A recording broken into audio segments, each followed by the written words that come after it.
Ассаламу алейкум достор, мен Нарима. Бүгүн дагы бир сиздерге видео тартуулайын деп турам.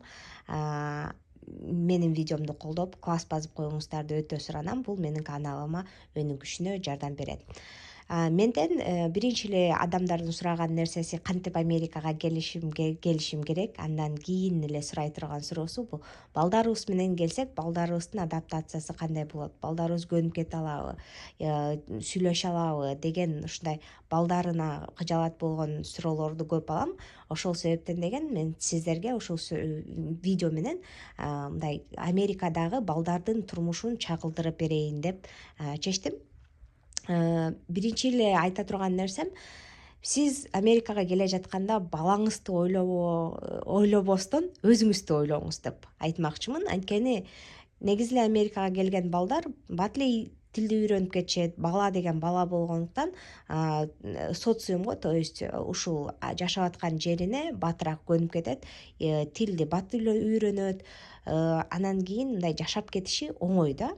Ал эми адамдардын өздөрүнүн чоң адамдардын деген Америкада жашап кетиши өтө кыйын болот. Анткени деген тил билбейт, уже кандайдыр бир культураны көрүп калган, ошо менен сравнивать этет, мындай болуш керек, тигиндей болуш керек, эмнеге мындай эмес, эмнеге тигиндей эмес деп өзүнө көптөгөн суроолорду туудурат да. Ал эми балага, кички бала болсо, ушундай эле турбайбы деп кабыл алып кетиши өтө оңой. Ошол себептен деген мен сиздерге бүгүн жөнөкөй эле видео кылбастан Америкада тууган күндөр кандай өтөт деген видео кылгым келип турат.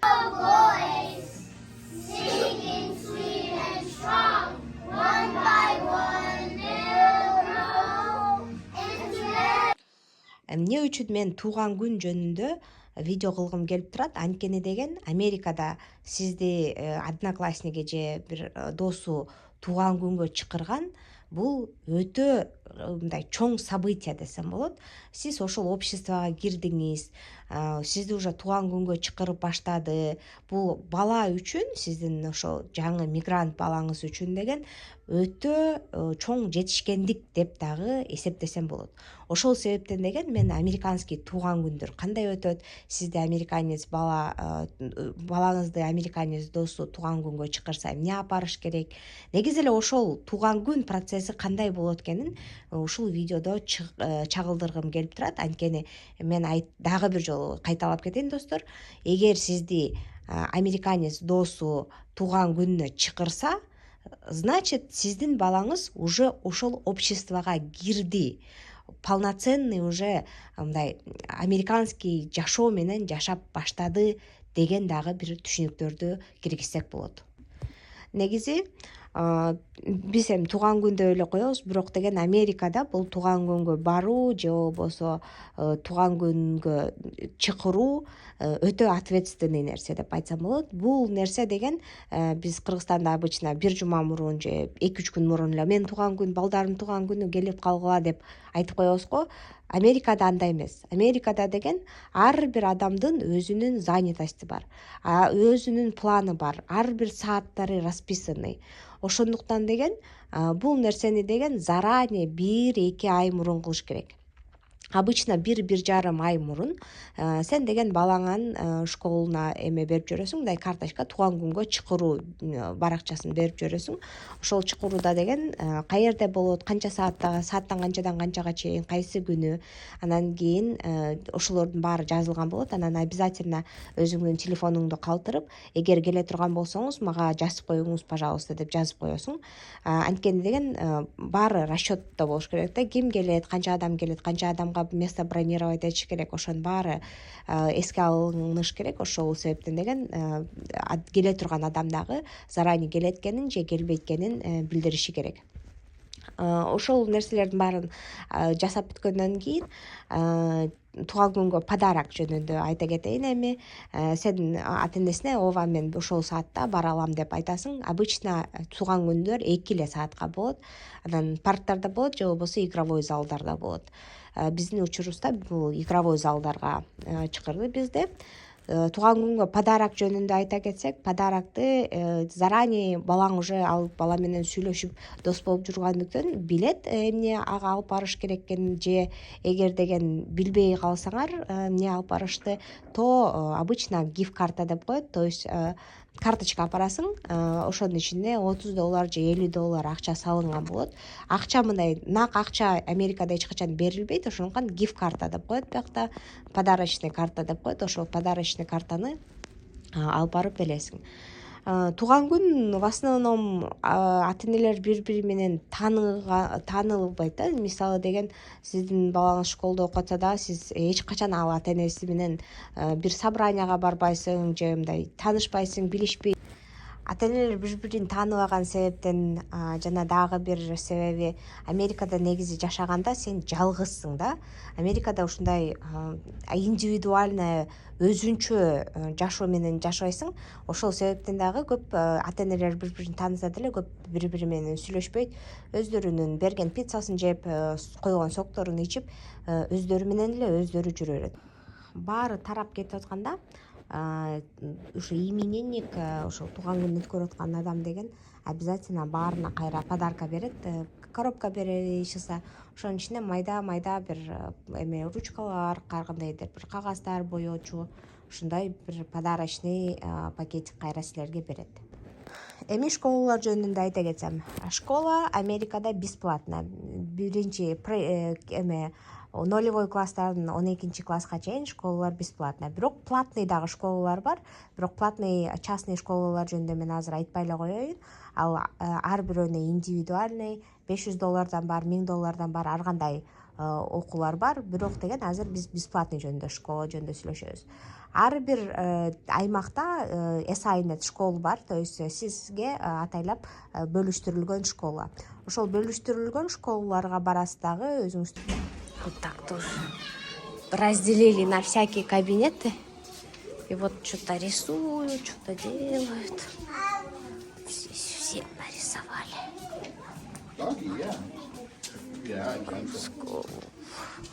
Коридор в школе. Вот так вот разрисованы идут. Нарисовали всякие steps, шаги, да. Вот так все разрисовывают. Прикольненько. Балаңызды регистрация кыласыз. Регистрация бесплатно болот. Андан кийин деген эки жолу бар. Балаңызды өзүңүз алып барасыз, же болбосо школьный автобус келип, сары автобус алып кетет. Сары автобустар бесплатно болот. Ал дагы бирок деген бир нерсеси бар экен. Эгер сиз школаңыз үйүңүздөн 1,5 километр алыстыктан өтүп жашасаңыз, 1,5 километрден алысыраак жашасаңыз, анда школьный автобустар бесплатный болот. Ал эми сиз деген үйүңүз 1,5 километрден ашпаса, ошо школалардан аралыгы, например, 700 метр, 800 метр эле болуп калса, анда деген сиз школьный автобуска төлөйсүз. Школьный автобустун стоимости ар кандай, бирок примерно $320 годовой төлөйсүз. Ал учурда деген даже үйүңүз 150 метр болсо дагы школьный автобус келип алып кетет сиздин балаңызды. Ал эми эгер 1,5 километрден алысыраак жашасаңыз, школьный автобус бесплатно, дагы бир жолу айтып атам. Роберт вернулся со школы. И что у тебя? Ноутбук? Ну-ка, покажи свой ноутбук. О май гаш, он на любом классе, и ему дали сегодня ноутбук. Решила сделать небольшое интервью у Салмана. Ты в каком классе учишься? В 7. В 7 классе он учится. И он встретил здесь одноклассницу. Вот это вот здесь девочки сидят, они одноклассники. Скажи их имена, пожалуйста. Не знаю. Ты учишься полгода здесь, в Америке, и не знаешь их имен? А такое возможно вообще? Почему вы не знакомитесь в школе? Нет, она не совсем в моем классе, у нее некоторые уроки со мной. Некоторые уроки даже? Да. То есть она твоя ровесница и некоторые уроки с вами проходит, да? Да. А так прям учиться в одном классе у вас нету такого. А сколько учеников в вашем классе? Там с разными людьми. А Каждый урок с разными людьми. каждый урок с разными людьми Да. проходит? И разные учителя? Да? А с кем ты дружишь? С украинцами. С украинцами и все? Да. Английский выучил? Да, чуть-чуть. Чуть-чуть? Ага. Как твою учительницу зовут? Руководительницу? Да, учительницу. Миссис Политас. Миссис Колитас. Я Гладис называю. А, понятно. Тебе нравится здесь В Америке? учиться? Да. Да. А тебе где больше нравится? В Америке или в Кыргызстане нравилось? В Бишкеке? Конечно, скучаю. Думаю, в Америке лучше. Думаешь, в Америке лучше? Ведь в школьных, американских школах не нагружают учебой, Да? как это в Кыргызстане. Просто не заставляют вообще учиться. Да. Мне А- даже сейчас, в первое время, домашнего задания не задают. А, И сейчас. а этот, вот, например, ноутбук у вас дают, да? Да. Сколько, что вы там делаете в ноутбуках? Ну, обычно там и есть классы, и там заходим. И там то, что учитель отправил, мы туда заходим и пишем про То есть- что-то. А на учебе вы на тетрадах что-нибудь пишете? Нет, особо не пишем, только на математике и все. Ты учишься в 7 классе. Да.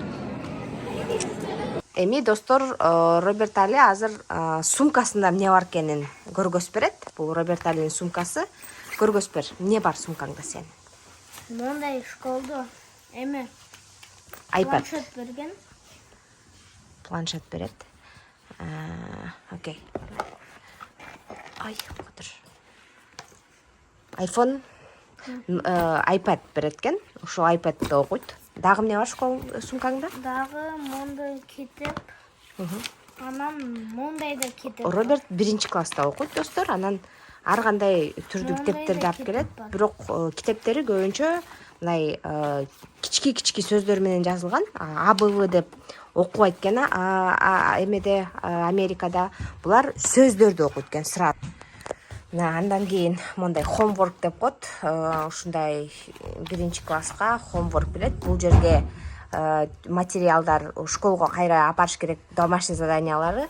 Бул болсо үйдө окуй турган дагы материалдары үйгө берилет. Бул жерде болсо үйгө алып келишиң керек. Азыр эми Роберт сиздерге кичине окуп берет. Look at this shell. The shell is a home for a crab. Окей. Look at this cave. The cave is a home for bats. Look at this hive. The hive is a home for bees. Менин наблюдениям боюнча Америкада сөздөр бизде окуйт го, 2 сөздөн 2 тамгадан окубайт экен. Булар нулевой класска барганда деген сөз берет экен. Ошол сөздөрдү жаттайт экен. Мисалы деген look деп сен ушу прям сөздөрдү жаттатасың да, окутпайсың, а жаттатат экенсиң да. Look деген, at деген, this деген сөздөрдү өз-өзүнчө сөз кылып жаттайт дагы. Анан ушундай ошол сөздөр менен түзүлө турган мындай предложенияларды ушинтип эле окуп кете берет экен да. Ушундай система менен окушат экен. Ошондуктан сөз жаттаганды гана үйрөнөт экенсиң, көбүнчө окуганды үйрөнбөйт экенсиң. Эми Роберт Али планшеттин ишин көргөзгүсү келип атат. Эмне бар экен, эмне кылат экен. Биринчи урокко киргенде эле эмнени басып киресиң сен? Урокко? Биринчи сабакка киргенде эмнени басасың? Китептер жөнөткөнбү? Азыркы. Ичинде баары бар экен, китептери да бар. Могу кирем да анан Китебиңди ачасың, могу учителим китептерди берер. Мына. Кайсы китепти окуйсуң бүгүн, Бүгүн эч китеп жок бизде. Домашний заданияң кылдың беле? Мына. Кана көргөзчү кантип кыласың домашний заданияңды? Биринчи Look up at the sky. The sky? Look up at the sun.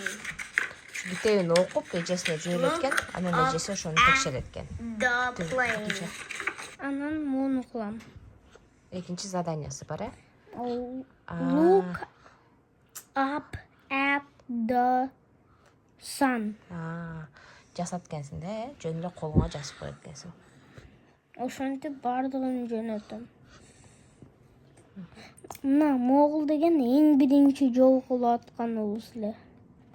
Учитель менен. The parade.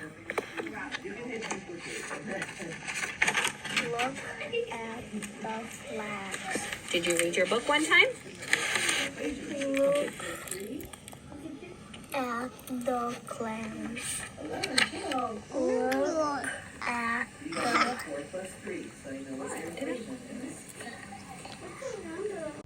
Мен деген Роберт Аллендин школуна бүгүн собранияга келдим. Бул Роберт Аллендин школасы.